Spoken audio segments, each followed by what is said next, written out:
While I'm waiting for the University of Virginia women and Liberty University to come out on the ice, I just for some reason find this Zamboni very compelling.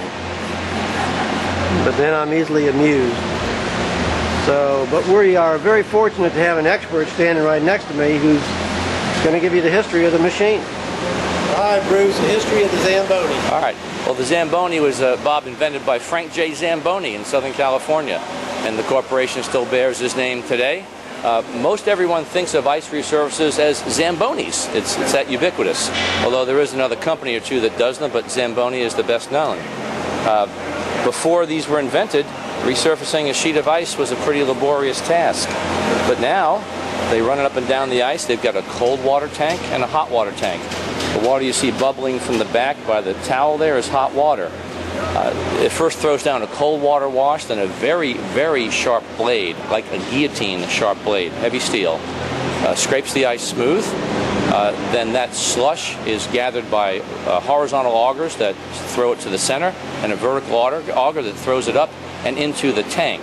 And the tank is the main part of the Zamboni that you see in front of the driver. This one is black, red with a black highlight on the side, and there's a tank in there. There's also a hot water tank, and I said the hot water comes out and bubbles up and falls onto the towel, and it smooths the ice. And then once the water freezes, you have a nice smooth surface of ice to play hockey on, or even to skate if you wanted to skate. Hot water, they found, works better than cold water.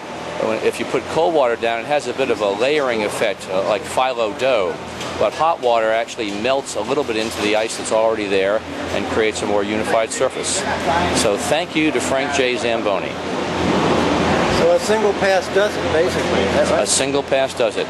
And as you see here, the operators will have their own variations of the usual pattern. But as you see, Matthew here, who's operating the Zamboni, has done a very, very good job because he's making his next to last pass right now.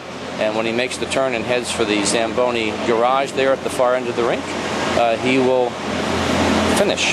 Sometimes the operators will miss a spot and have to circle back, but when someone does a good pattern like he's doing right now, it lines up so that the last pass that heads to the garage finishes the resurfacing job.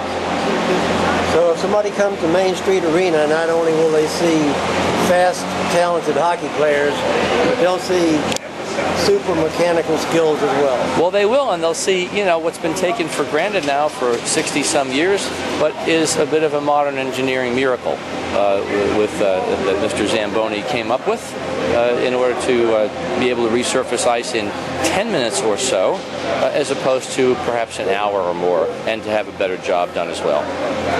All right, thanks a lot, Bruce. Thank you, Bob.